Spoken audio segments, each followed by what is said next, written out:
I'm Roxie with Roxie's Broadway Breakdown. Welcome back to my channel. And today I want to talk about monologues for teen girls.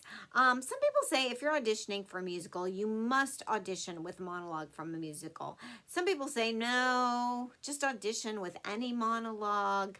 I say it must be a monologue that is appropriate for the character of the show, the genre of the show, and above all, something that you're really comfortable with. Something that you're confident in doing that's going to show off your ability, and that, you know, you feel like this is what's going to show off like the best acting ability. If it's funny, it's going to show off your comedic timing.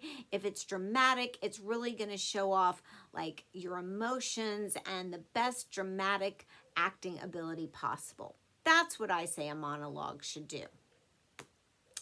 As for musical monologues, like monologues from musicals, I'm going to give you some options.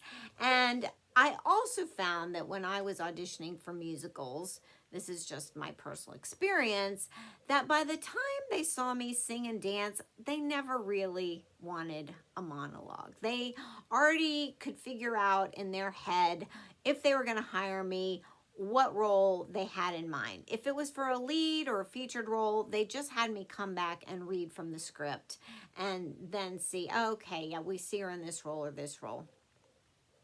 So my monologue was null and void. But that was just me.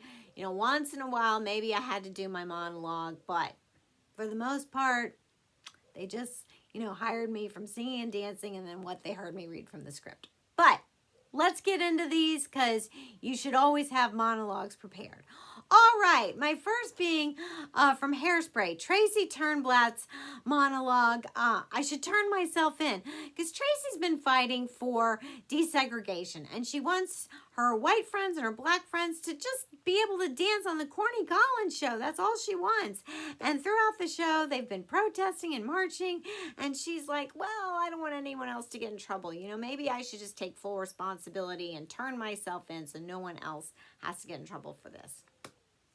All right, from Charlie and the Chocolate Factory, Violet, all these kids are pretty obnoxious and bratty, but Violet's the gum chewer. And so her monologue, I'm a gum chewer normally. She's talking about the self-sacrifice she made to give up gum chewing and eat nothing but candy bars until she found that golden ticket to get into Wonka's factory. But the trick to this is you've got to be really obnoxious about your gum chewing. You got to be smacking it the whole time and blowing bubbles, and be careful not to let it hinder your diction and your projection.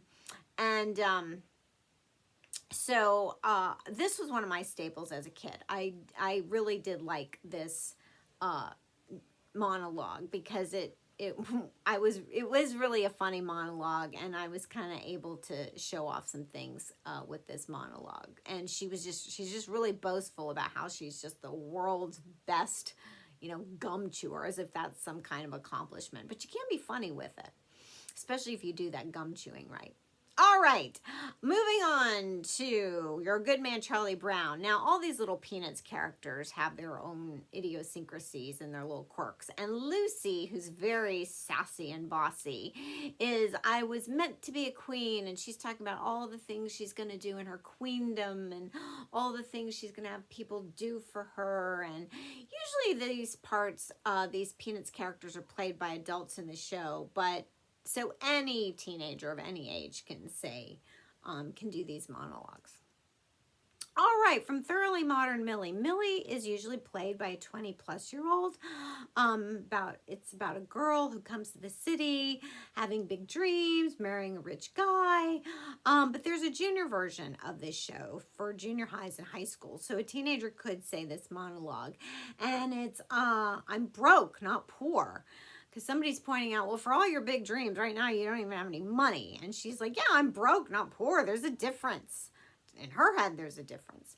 And then finally in Mean Girls, Regina, the, you know, meanest queen bee of all the plastics, there's a monologue that says, you know, I died for 15 seconds. I died for 15 seconds and nobody cared. So that's a pretty funny monologue. Anyway, there you go. There are my choices. I hope you found that helpful. Don't forget to click and subscribe, and I'll see you in my next.